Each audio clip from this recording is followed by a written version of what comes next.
Fantastic, brilliant. So I've done a lot of talks on Cynefin. You all know this is going to be a Cynefin talk, right? Okay, how many of you have been to my Cynefin talks before? A few of you. So the rest of you, I need you to say for me the word Kevin, like Kevin Costner. You say Kevin? Kevin. Now put an in it, say Cynefin. It's a Welsh word, so that's how you pronounce it, and that's the hardest thing about it. So there you go. Can you hear me at the back? I've got a mic here I can use, actually. Can you hear me better now? Not on. Can you hear me better now? Yeah, that's better. Okay. All right. So I actually have only one talk. The problem is it's about 5 hours long. So every time I do one of these talks, people get a different bit of it. So you're getting a different bit of it. And there is stuff in here that people haven't seen before. I'm just going to introduce Cynefin to you very, very quickly, just as an overview. This is a framework for making sense. It's called Sensemaking Framework. It's for making sense of different situations and problems and how you approach them depending on how much certainty or uncertainty is in them. So the first kind of problem that we encounter in our lives is usually an obvious problem, and it's one which either children can solve, or if it does require expertise, then the solution is obvious. So I go to my landlady and I ask her, you know, what do you do when the beer runs out in a pub? And she says, well, I change the barrel, obviously. Right? That's what an obvious problem looks like. And what we can do, we can categorize a problem. We go, oh, look, it's one of those problems. I've seen that before. So it's pretty easy problems to solve. But as things become more and more complicated, so we end up in this domain where expertise is required to solve the problem. You really do need to have an understanding and have some skill in it. So a mechanic can fix your car, a watchmaker can take a watch part and put it back together again.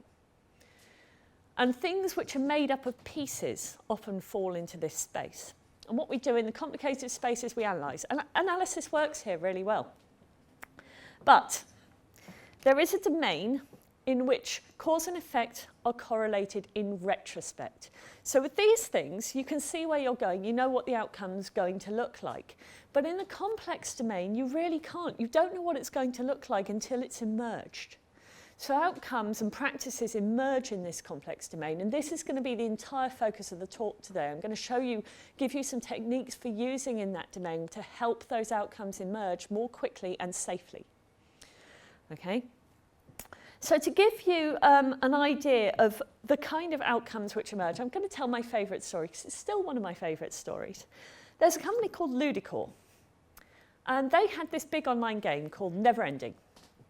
Right? It was a big online multiplayer game, and they wanted to get more people to come play the game. So they said, what we'll do, we'll set up a site where people can share screenshots of the game. And then people will see how pretty the game is and how engaged the players are, and they'll want to come and play it too. And so they set this site up, and people duly started sharing screenshots of the game and holiday snaps and photos of kittens and families and all the other photos you find on the internet, and that became Flickr. That was how Flickr started. And you can see in retrospect how it happened, but you couldn't have predicted it at the time. This happens a lot with things when we're doing agile software development, as we actually start getting feedback so the outcome emerges. And we call it probe. That's what we do. We try something out that's safe to fail, and from that we learn the information that helps us to understand what the problem really is and how we might solve it. There's another domain down here that's quite important, this chaotic domain. It's usually regarded as a pretty bad place to be.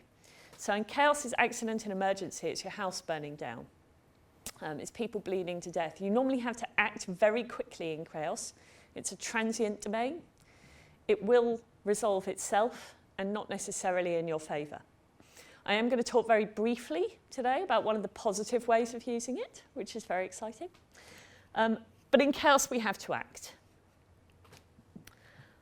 Taking advantage of opportunities can also be an act of chaos. So if you have an opportunity that's not going to last for very long and will disappear, you might need to act to see if you can seize that opportunity. In the middle, we have disorder. And disorder is a domain where we don't know which of these dominates. So we behave according to our preferred domain. My preferred domain, because I'm a developer, is the complex domain. It is most devs' favourite place to be. That means I'm awful at reading the instructions for anything. I prefer to just try it out. This has actually resulted in me knocking my glasses off my head and nearly getting a black eye. So that's actually, wrote a whole blog post called Disorder or How I Got a Black Eye, and you can read that if you want. A more typical scenario we see is things like project managers asking for estimates on things which developers have never done before. Hands up if you've been asked for an estimate on something you've never done before. Keep your hands up if that got treated as a promise. And more hands always go up when I say the second bit. Right, yes, of course, that is what happens, right? People take something that you've never done before. You don't know what it's going to look like. You make a rough guess and then you're held to it. And making commitments like that in that complex domain is a bit of an anti-pattern. So I'm going to show you how to avoid that today as well. Down the bottom, just to finish this off, we've got this little bend, like a fold in a sheet. And that's because along the border between the obvious and the chaotic is complacency. It is really, really easy to tip from that simple, obvious domain when you become complacent into chaos. It's very hard to get back the other way. You normally have to throw some constraints around the problem very, very quickly until you're in a place where you can try things out that might solve it, and then you understand the problem and eventually stabilize it. It takes a while to get back to that obvious domain again. So those are the four main domains of Cynefin. They're domains, not quadrants. There is a fifth one in the middle. One of the things that I always found really interesting, and it took me some years to understand, was each of these comes not just with its own little categorize, analyze, probe, act, but with an instruction to sense and respond as well. So in the obvious domain, you sense, then you categorize, you respond. In the complicated domain, you sense, you analyze, you respond. That's fairly obvious, right? You want to understand the problem. You already know what it's going to look like, so that's fine. In the chaotic domain, it makes sense that you wouldn't sense first. You're not going to go around going, okay, how many fire escapes are there and what's the closest part of the fire escape? You drill, right? You find a fire escape and then you go down it. And if it wasn't the closest, tough, just go down it, right? You don't have time to do an analysis of all the fire escapes in the building. So we drill for chaos so that we can act without having to think too much about it. It's one of the reasons I always pay attention when they talk about the safety announcements on the plane, even though I fly very frequently. It's because I know that when there's an emergency, the last thing I'm going to be thinking about is probably the first thing I need to think about. Where's my closest exit? So I do actually pay attention to this stuff because I know that people are really bad at chaos. But why wouldn't we sense first in the complex domain? Why would we not sense, then probe, then respond? Why wouldn't we try to get a good understanding of the problem before we design the experiment? That was something that plagued me for years. And then one day I worked it out. It's because of this. You're probably familiar with that first term, epiphany. It's when you see a problem and you go, oh, I get it, and you understand the problem. The term epiphany was originally coined in German, it had an umlaut in it, by a psychologist to describe the sense of epiphany that schizophrenics get. When they see something or they hear something, they think they understand something and they really don't. They're wrong. It's come through to English in a word, apophenia, which is the tendency of all human beings to see patterns which aren't there. So let me give you an example of what that looks like. This is a picture. It was taken by the Viking orbiter in 1976 as it flew over Mars. It's a picture of a mountain on Mars called Cydonia. And you can probably see, it's a little bit small there, so I'll blow it up for you. There's a face on Mars. It's a face, right? Pareidolia is actually the subset of apophenia, which is a tendency to see faces in things. It's a pattern that we're very, very familiar with. We see faces in things. It's a face. It's obviously like it's a head. And people got really obsessed with Martians. Really obsessed with Martians. Then they flew another spacecraft, the Mars Reconnaissance Orbiter, over in 2006 and took another photo of it. And you can see with this much more detailed photo, it's not really a face. It's just a hill. And I showed this in a keynote I did recently, and somebody said, the Martians knew we were coming, they took it away. And I said, that's really funny, because this is what happens. We see a pattern and we fixate on it. And we find reasons once we've fixated on it why that must be true. That must be the most important thing. That must be the thing we focus on. And we call it confirmation bias. So when you want to create a probe, it's really, really essential that you don't focus on one thing. So I'm going to show you how to create a probe, and then I'll give you some techniques that I've come up with. So the original stuff around the probe comes from Cognitive Edge. This is Dave Snowden's baby. So everything you see here, this belongs to Dave Snowden. A safe to fail probe has a way of knowing it's succeeding. Right? You have to know what success looks like. At least one example of success. There's probably different things that could happen that would be successful. You have to have a way of knowing it's failing. If it fails, you have to be able to know that it's failing and stop it from failing. It's got to have a way of stopping it if it's failing, so you have to have a technique for dampening it. And it's got to have a way of amplifying it. So if it is successful, how do you anchor it in place to make sure it carries on? How do you make it bigger? How do you make it more?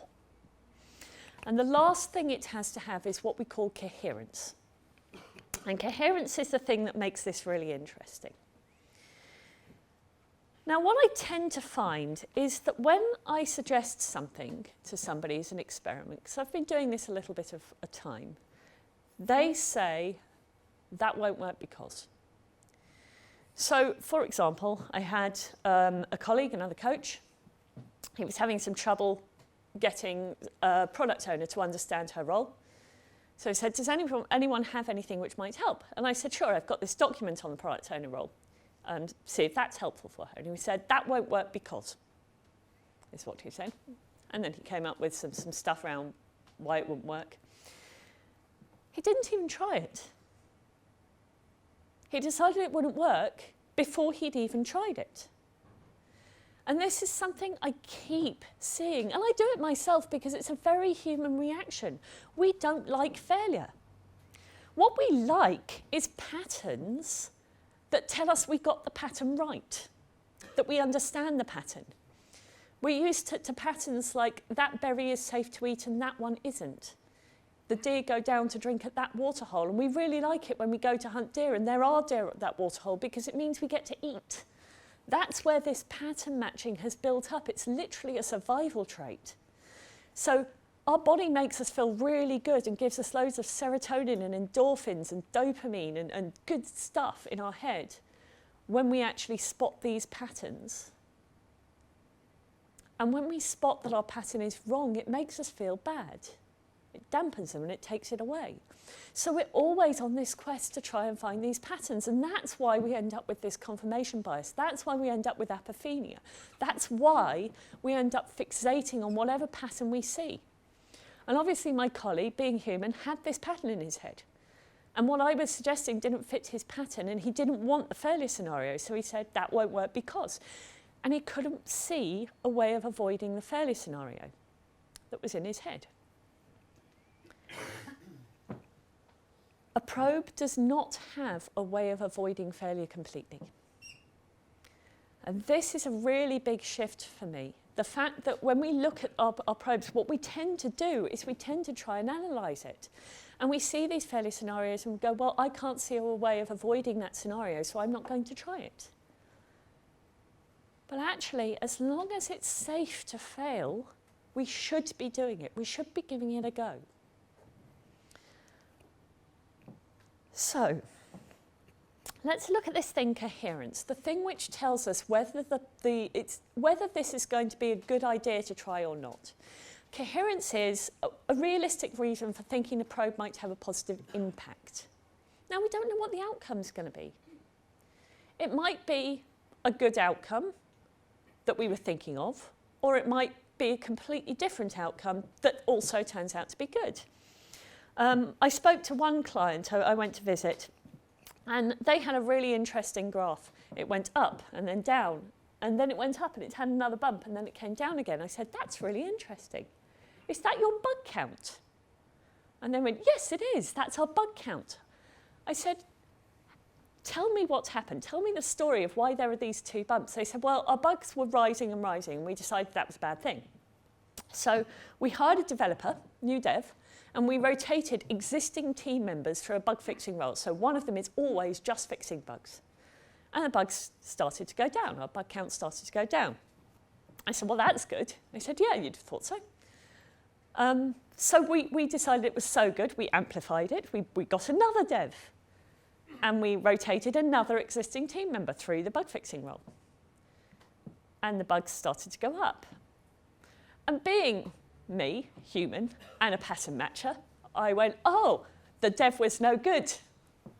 And they said, no, it wasn't the problem. I said, oh, okay. But two new devs too many, and they didn't know the code base well enough, and they were introducing bugs. I said, no. I said, the devs weren't introducing bugs. I said, no. I said, well, where were the bugs coming from? And they said, the users had spotted we were fixing the bugs and started reporting them. So it turned out that was a good outcome. It was actually really good that the bug count was going up, which wasn't what you expected. So you get these retrospective, you can see why it's working, right? But it wasn't what they expected. You have to be really careful with metrics and targets in a complex space. If you put a target in place for a complex space, you usually get perverse incentives to try and meet it. I think it's China or it's India. One of them is putting in place a bounty on rats. So if you kill a dead rat and you bring it in, you'll get money. And so somebody's face palmed at the front. They did this already in Hanoi. What do you think happens when you give people bounties for rats, dead rats? They breed the rats. Of course they breed the rats, right? And obviously somebody in India has not heard of perverse incentives, hasn't even read the Wikipedia page because it's the top example. It's the topmost example. Okay. So you might have different things happen in the complex space, and what you expect to happen might not be what actually happened, but it might be a good thing anyway. So it's about the impact. But because I'm into BDD, and I really love BDD, and I use it for just about everything, there's a question I can ask. Can anyone guess what it is? Hands up if you've been to one of my BDD talks. Just one, right? 2 people. Can you give me an example? That's what I ask. This is how I do BDD. I say, can you give me an example? Now, when we're talking about something that's not software, I like to ask people, okay, what does that look like? Can you put yourself in that scenario where that thing's happening? And it really helps me verify whether they've got a genuine outcome that they're happy with. And remember, it's not a test. It's just an example. So I say, okay, I'm going to do an experiment. I want to see if I can run 10K, right? And I don't want to make a commitment to that because I'm scared of exercise. So what I'm going to do, I'm going to open up the option by paying for the tickets for this 10K race, but I don't have to go. And that didn't work so well because I didn't get a lot of exercise done. And I thought, okay, I need something to motivate myself. So, okay, I'm going to make a bigger commitment just to get myself motivated. What's this going to look like when I'm finished? And the image I had in my head was the beer in the pub afterwards. So some people are very visual, some people really, they hear things, that you can imagine that scenario in terms of hearing. I really like smell and taste, particularly I like beer. Some people imagine things in terms of sensation, and particularly kinesthetic sensation. So you can ask them, well, okay, imagine you're doing this thing. What does it feel like? And they go, oh, I feel really proud. Do you know what pride feels like? Yeah, I'm standing up and doing this thing and I'm feeling really good about it. There's another really interesting one, which is called proprioception. And I saw a program about a gymnast who was doing this. This gymnast was visualizing herself on the bars doing a routine that she'd never done before, and she's imagining where her body's going to be. So proprioception is your sense of your own body. So if you close your eyes and touch your nose with your finger, do that, right? The fact that you all managed to touch your nose with your finger means that's good proprioception right there. That's your understanding of where your body is. So those are the things which make up how we make sense of the world. And if we can't imagine our scenario in terms of those things, it probably isn't a very good scenario. Okay. Remember that in high uncertainty, scenarios provide coherence.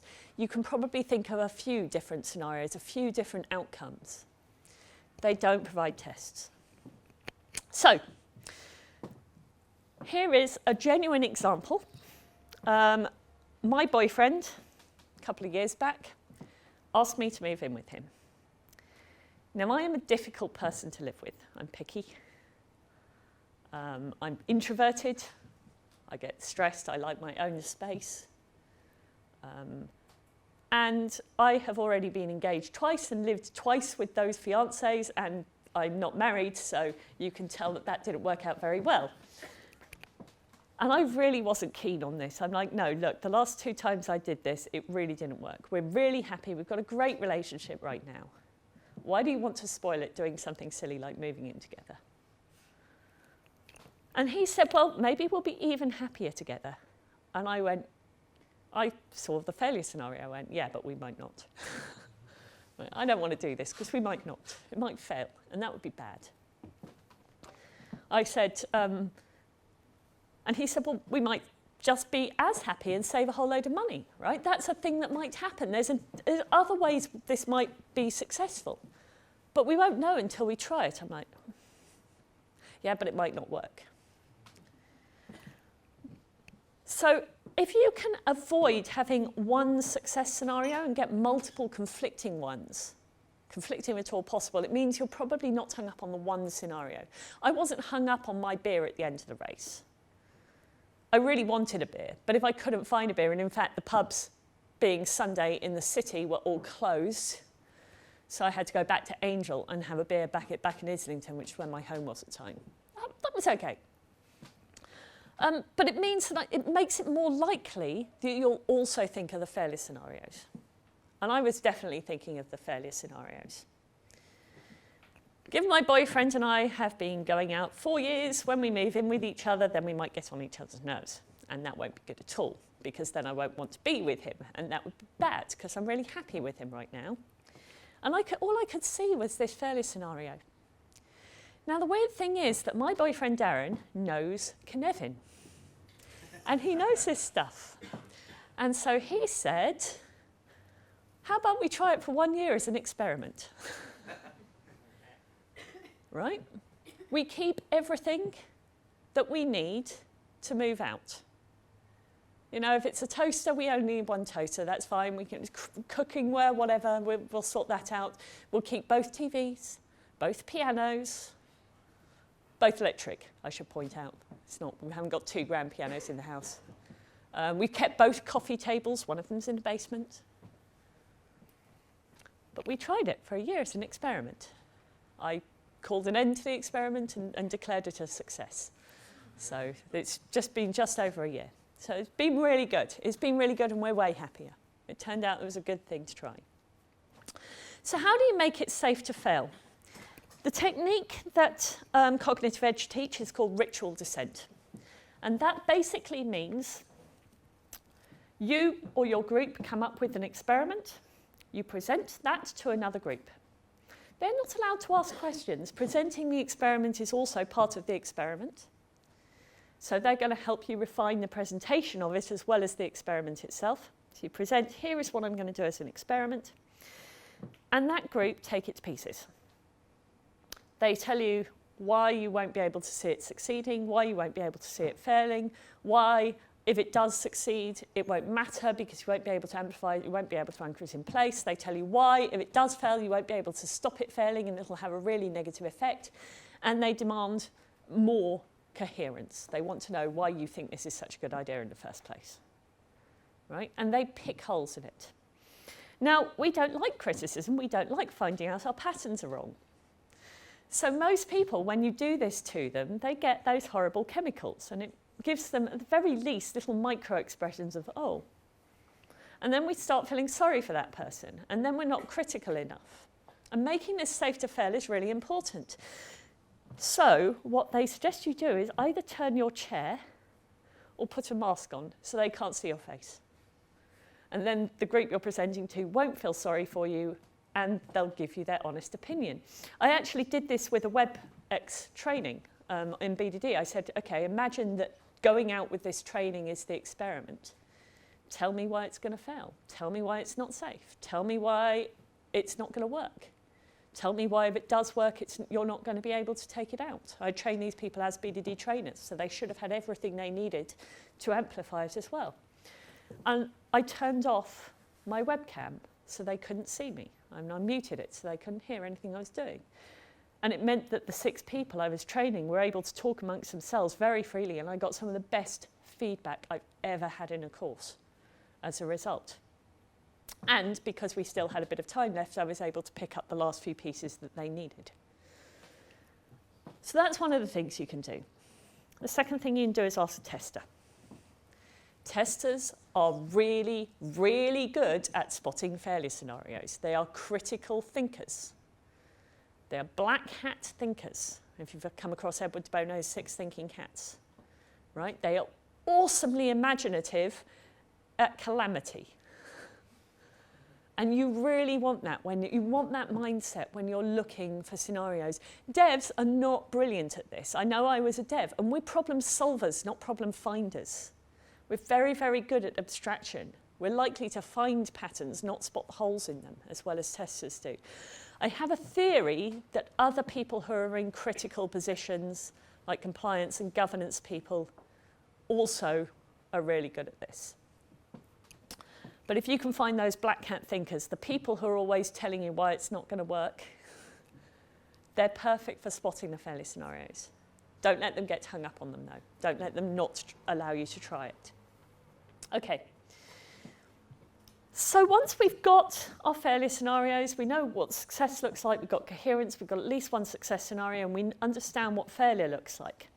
There's a couple of things that we can do, and there's a guy called Paczynski put it really beautifully. Paczynski was an engineer back in the USSR, and you can look out his principles, you can look up these. He said, his first principle is seek out new ideas and try new things. So he says experimentation is really important. But then he says, when trying something new, do it on a scale where failure is survivable. Make it small. If you're in software, we of course have another option for making it safe, which is you can do it in a test environment, right? So it's not in production. So there's lots of different ways of making failure survivable, but that's the idea. You want it to be survivable. And if you start thinking, okay, how do I make failure survivable? You start thinking of other options you could put in place. So for instance, if we know that the last time we did a release, it was a real pain in the neck and it ended up with everybody working the weekends to try and scurry around and get it working again, you might go, okay, how about this time we have a rollback mechanism. So if it doesn't work, we just roll it back. And then we'll have time to try things out and do it again. You can put it in place to actually make that attempt survivable. He also says seek out feedback and learn from your mistakes as you go along. And the quicker the feedback you get, the easier it is to work out what it was you just did wrong. We know this from Agile principles as well. So this guy was doing Agile in the USSR way before there was such a thing as Agile. And he's doing it with hardware as well, because he's an engineer. Okay, so a couple of other people have come up with some ideas which I thought really relevant and really rang true for me with this. Dan North came up with deliberate discovery. He says, assume ignorance, okay? So there's stuff you don't know, but there's also second order ignorance. There's stuff you don't know, the unknown unknowns. So if you want to know how that goes with Cynefin, the obvious domain has the known knowns. The complicated domain has the known unknowns. You know when you don't have an appropriate expertise. The complex domain has the unknown unknowns, and the chaotic domain has the unknowable unknowns. Okay? But assume second order ignorance. There's stuff you don't know, and it's going to emerge. Optimize for discovery. That means doing the risky things first and early.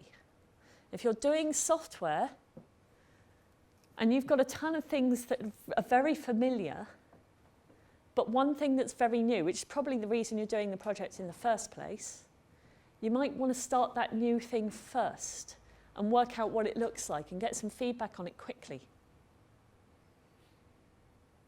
Do a spike, do a prototype. Please don't do automated tests with spikes and prototypes, because you'll be putting investment into something that's almost certainly going to change. What I do typically see happen in projects, and I've seen it even in agile projects, is that people will try and analyze stuff. And the new stuff, the complex stuff, defies analysis. It's really hard to analyze because you've not seen it before, so you don't know what it looks like. You don't know what you don't know. And so we leave it in the hopes that the analysis will fall out. And it ends up getting done right at the end of the project. And then we make the discoveries. And then it's too late to do anything. And then it results in chaos and panic and working weekends. I had one client I was working with. They were doing something that was much the same as they had done before, but with a different security model. And I said, well, rather than doing the entire thing and putting the security model in it, why don't we do a part of the thing and put the security model in and then get feedback from the security guys? And I didn't have a lot of authority in this project at the time, and they didn't listen to me. And they got close to the end of the project and they put the security model in place. And the security guys went, no, that's not what we meant. And they had no more budget. They had no more time. They had nothing to actually survive that. And people got fired as a result. So do it early. Optimize for discovery. Take the riskiest thing, the new thing, the thing you've never done before. Get feedback on it really quickly. The other thing that I love is real options, which is the flip side of the coin. I've already talked a little bit about how rolling back gives you options. But one of the things that I really love is when you can spot the moments of investment, moments of commitment. So Chris Matz came up with this one, and his colleague Olaf Marson. And they've got a great book called Commitment. You can still get it as an ebook. It is a graphic novel. So it's only a couple of hours to read. Really excellent book. I turn up on page 76, so don't be surprised. He says options have value. So Chris comes from this finance background. And he was looking at options, obviously, in finance are valuable. They also have value in real life. So opening up choices for ourselves can be a valuable thing to do. Options expire. So at some point, the choice will get taken away. Or you need to make that choice, or it will get made for you, right? And this was the one that really got me. Never commit early unless you know why. And what Chris specializes in is actually paying to delay those moments of commitment. So doing things like rollback, so that release isn't a commitment anymore, so that you can try it out. I'm working with a little volunteer team on something for a game, and they're actually doing a pre-release at the moment. So they've warned everybody it might be broken, and if you want to use it, don't yell at us, you know. So I'm going to be playing a lot of games to test it next week. So those are two things which I find really helpful. So that's ways of thinking about how you might form the experiment. How do you find what to experiment on in the first place? Cognitive Edge, Dave Snowden reckoned that you need to have a couple of things in your experiment portfolio. One of them, he says, make it oblique. So it should be not something that attacks the problem directly, but something that might attack something in the environment of the problem, something that goes around the problem. We've seen already what happens if you go, okay, we've got too many rats, let's pay people for killing rats, right? That's a direct approach. And often when you attack a wicked problem, a problem that's hard to solve with a direct approach, it bounces back on you. He also suggests naive experiments. So a naive experiment is one where you get an expert from another field that's not related to the domain of the experiment to come in and suggest something. So let's say you've got a team, the team aren't getting on, they're not behaving like a team. You get a zookeeper in and the zookeeper says, well, when the lions don't get on, I give them all food. And then they eat together and then they're much happier. You're like, well, that might be a good idea, right? Let's take all the team out for food. It's a fairly obvious suggestion, but it's the kind of thing that you might get. So there's a couple of books which I find really, really speak to this. One is Obliquity. A great book, talks a lot about how, for instance, companies that have decided to focus on shareholder value have died because they weren't getting shareholder value. Whereas companies like Apple, who focus on making amazing products for people, their shareholder, the shares are through the roof. The other book is by Stephen Bungay. It's called The Art of Action, and it tells a lot of stories about the military. And I particularly love the way he talks about the anti-patterns in that book. So he doesn't talk about obliquity so much, but he does talk about what you shouldn't do, an awful lot. And he's got this great diagram. He says that when we think of intent, we generally have outcomes, we have plans, and we have actions which we think will get us our intent. And what happens is we have an effects gap. So people create actions, but the actions aren't leading to the outcomes we want. And we have a knowledge gap. We have plans, but we can't see whether the plans are actually leading to the outcomes or not. And we have an alignment gap. We can't tell whether people's actions are actually aligned with our plan in the first place. And people's tendency is to respond to this by trying to get certainty around the patterns. So for the effects, when they're not seeing actions leading to the outcomes, they put controls in place and constraints and say, stop doing that thing, do this other thing. They give more detailed instructions to align the actions better with the plans. And then they ask for a load of status reports to make sure that their knowledge gap is addressed. And before you know it, everybody is running around trying to produce status reports on very, very detailed and highly planned actions within some fairly heavyweight constraints. Hands up if you've worked in that environment. Right? Anyone who's been on a big enterprise organisation, you recognise that.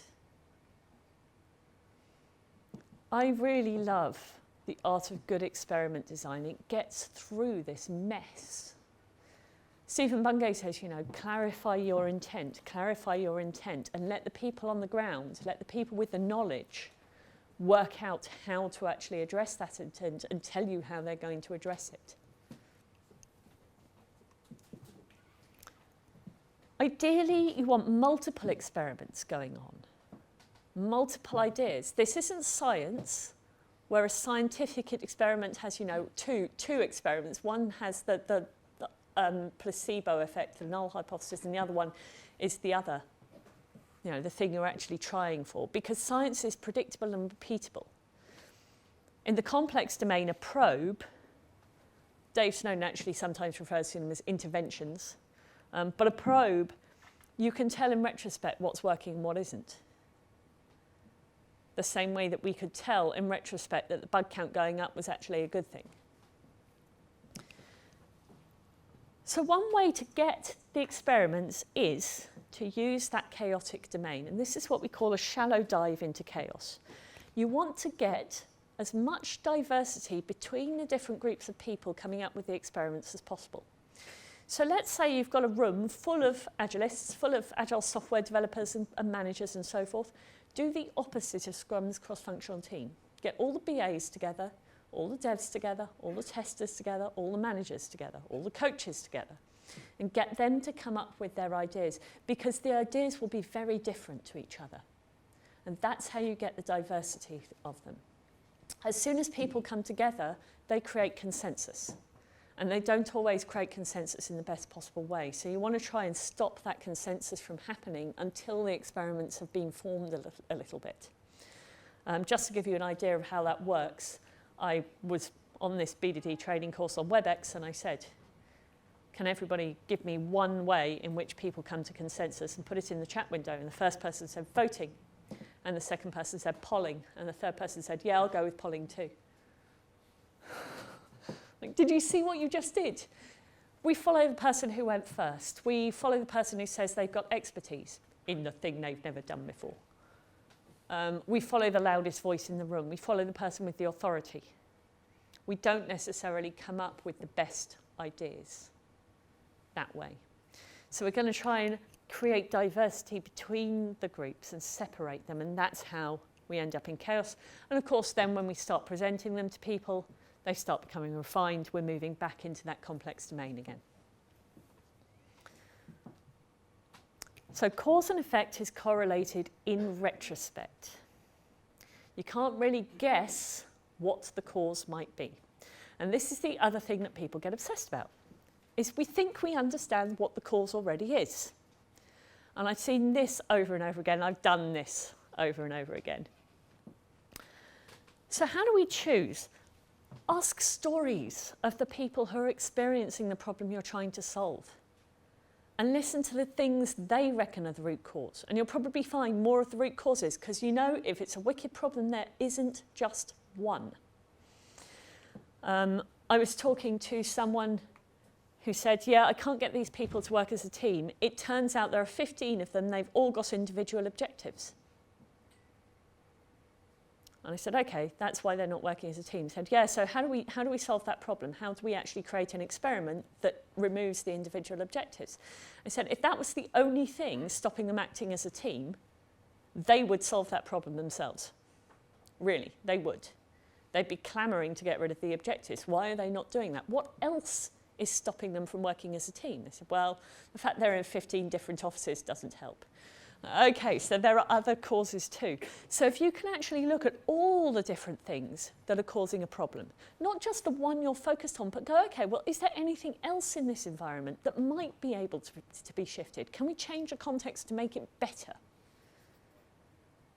Even when it looks awful, even when it looks helpless, there's usually something you can do, something you can attack, something you can change. And if you do multiple experiments, and only a couple of them work, fantastic. You've just found something that you can change. And when you start unraveling one thread, the next thread follows too. So stories are a good way of finding those root causes. One thing that I have not had enough practice with, so this is theory, but I reckon it works, and I seem to be pretty good at coming up with these, is over-supporting the problem. So rather than fighting against it, which we know tends to strengthen the blockers and cause perverse incentives, actually going in and over-supporting it. So I had one colleague who said, yeah, I've got 20% turnover in this team every month. Yeah, I can see why you're having problems. And he said, well, how do I create an experiment for that? I said, create an onboarding pack. It looks like it supports the problem, but it might actually make it better. It might make it less of a problem. And what could happen is somebody sees the onboarding pack and goes, wow, is that how much knowledge we're losing every time a person leaves the team? That's really bad. We should stop doing that. So there's my coherence. And it's safe to fail because if nothing else, you've got an onboarding pack to make the problem of the turnover less. The people with their individual objectives. So instead of fighting against the fact they have individual objectives, go help them with them. Say, hi, I'm an Agile coach. I'm here to see if I can help you with your objectives. Oh, it looks like your objectives need somebody else on the team to go get your objectives. Maybe they need someone else as well. Should we go see if we can help them in exchange? That could happen. right? So rather than attacking the problem, sometimes over-supporting it, actually lifting the problem might have a beneficial effect. And look for the other context. Always, always. Don't just attack the one context. Look for the other contexts. Look for the contexts that are causing those contexts. There's always something you can change. Just remember to make it safe to fail.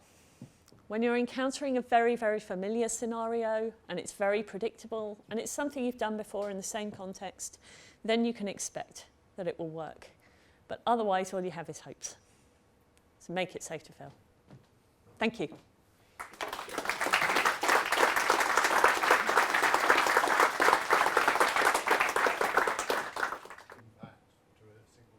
So sequential, the most common pattern I see is sequential, but that's because there aren't usually enough people on a team to do it in parallel. There is actually a very well-known set of parallel patterns. It's called engineering. It's an engineering term. It's gone from my head. Sorry, my cold's right in a way. But when they're creating an engine, for instance, in Toyota, they don't just create one new engine, they create 3. And they take the best parts of those engines and then build one engine. So that's it's a really well-known pattern to do 3 in parallel. That's an engineering example rather than dealing with a complex adaptive system where people are involved. So it is an engineering problem rather than dealing with a complex adaptive system where people are involved, except you've just seen what's happened with Volkswagen. So there are always people involved. I have seen this done in a very large environment. I have seen them put into place different forms of the experiment in 3 different places. So, you know, one person gets to try it out this way, another person gets to try it out this way, and those were very large experiments in a massive organisation. So I've got a friend who said when you're in an organisation with 50,000 people, getting 500 of them to do safe is an experiment. And as long as that's relatively safe to fail compared to the kind of bonus you might get if it works, then it's great. Go do it, you know. Go do it. Don't tell Dave Snowden I said that. He hates safe. Yes? How much difficulty do you have in getting organisations to actually do this? How much difficulty do I have in getting organisations to actually do this? Very little so far. Very little. I am pretty good at teaching Cynefin. And when I teach Cynefin, it becomes fairly apparent that, you know, there's stuff they weren't thinking about. Once they've got that thinking model in the head, I mean, literally people's view of the world changes as a result of being... And those of you who've been around Cynefin for a little bit, you've probably experienced this, right? Yeah. And you'll start seeing now, today, people avoiding failure scenarios, people fixating on root causes that you never saw before. So, of course it's tricky to get people to change habits, but to get them to try something out is less tricky than you might expect. Getting them in a room so that you can explain to them that you'd like to try something out has proved to be the most difficult thing. So there's experiments you can do to make it feel important to people as well, and to work out whether you're getting that urgency out. Yes? So could you talk a little bit about, so the Cynefin framework, I get it, but what I don't get is the process whereby you decide where you are in that, because that almost becomes self-referential. Is that a complex process to decide what framework, what square you're in? Where do you decide where you are? The guide is usually that the data should precede the categorization, because categorization only works in an obvious domain, and if you're dealing with a multitude of different situations and problems, you probably don't have that. So one way that Dave Snowden does it is to get all the items, all the things you're thinking about, all the problems that are involved, all the contexts that are involved, put them in a long line with the least certain ones on one end and the most certain ones on the other end, and then work out where the borders are. And you'll find that there are the 4 domains are in that place. But I mean, I found typically you have like developer type people who are thinking, we're doing some software, for example. We've never built this feature before, so therefore it's certain in the complex domain. We have others that are not so close to the work saying, yeah, but it's software, we've built software before.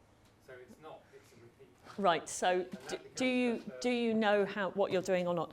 So the first thing is the borders are fuzzy and things move. So for instance, as Flickr becomes an understood problem or an understood situation, now photo sharing is in the complicated rather than the complex domain. So as you gain understanding, things do actually move. There's all kinds of dynamics that exist in the Cynefin framework that I didn't have time to cover today. Having said that, I use a really simple 5-point scale. So I say 5. Nobody in the world has ever done this before. It's about as complex as you can get, and it might not work.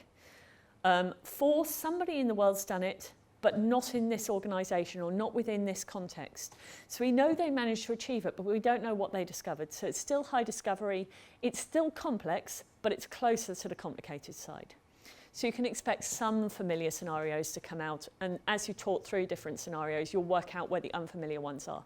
I actually suggest this as a technique when people are doing their 3 Amigos meetings in BDD, to work out whether something they're looking at is highly uncertain or whether it's even really boring and really obvious, and they don't need to be worrying about writing automated tests for, say, logging in. So 3, somebody in the organisation has done it before, but you don't have easy access to their expertise. So you'll have to schedule it, you'll have to make sure they're available, you'll have to work out how you're going to get their expertise, and then get feedback anyway because you're human, and humans are complex. So that's perfect BDD territory, it's perfect TDD territory. You know what the outcome's going to look like, write the outcome first, then make it meet that outcome. 2, someone in the team's done it before, and 1, we all know how to do it. That's the boring stuff. That's like logging in, right? We know what logging in looks like. We're not going to get it wrong. We don't really need to have a big discussion about it, unless we're writing a new paradigm of logging in which case it's going to be complex. We're just using some logging in library probably, and using other people's libraries and off-the-shelf stuff is the right thing to do in that space, because you don't want to be spending your time doing it. Does that help? Cool. The ancient Persians, they had a particular technique they used when they had to deal with safety fail matters. And they would make a decision on whether or not to go ahead by saying, we'll make the decision once sober, one stroke. Once sober and one stroke. So who was it who had that technique? Pardon? Who was it who had that technique? Persians. Sorry, I'm not hearing today. I'm deaf as well. Ancient Persians. Oh, the ancient Persians. Right, the ancient Persians. They had a technique where they decided they would make the decision once when they were sober and once when they were drunk. Yeah. I heard the Chinese apparently are very interesting to do business with. They will go out every night and you get drunk with them, and they work out whether they can trust you or not. And then on the last day, they actually talk business and sign the contract. Because it's more important that you're a trustworthy individual than whatever's in the contract. It's less important because you're a trustworthy individual and you're on the same page. I actually really like that because it's kind of making it safe to fail. It's worrying less about the commitment and more about the safe to fail. So yeah, similar. Any more questions?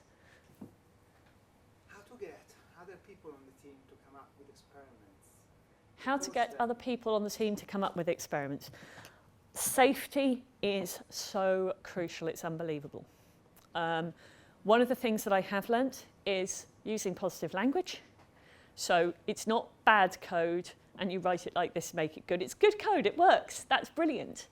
Can we make it better? So it's good and better, always good and better. Always building on what's there, anchoring what's already valuable.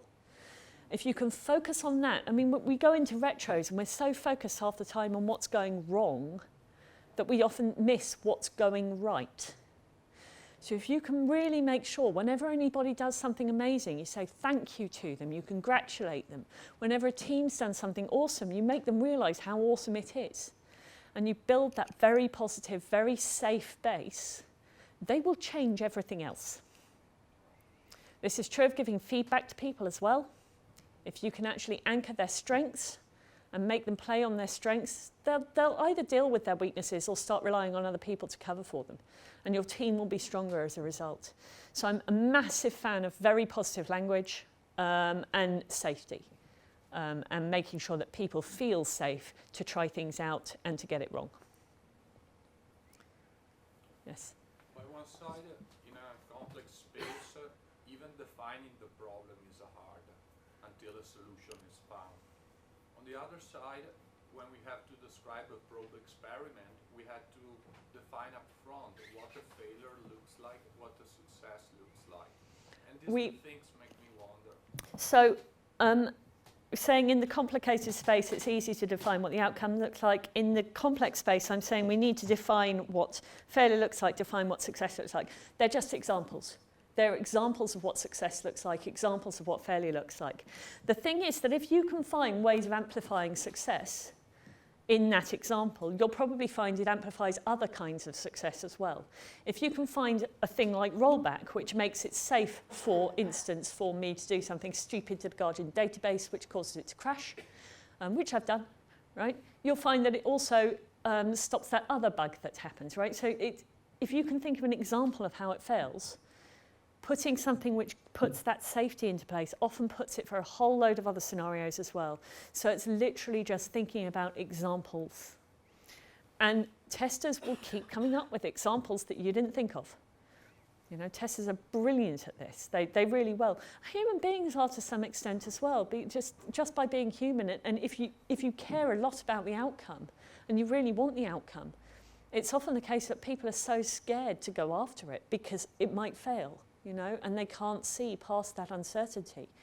So they're already thinking of the failure scenarios.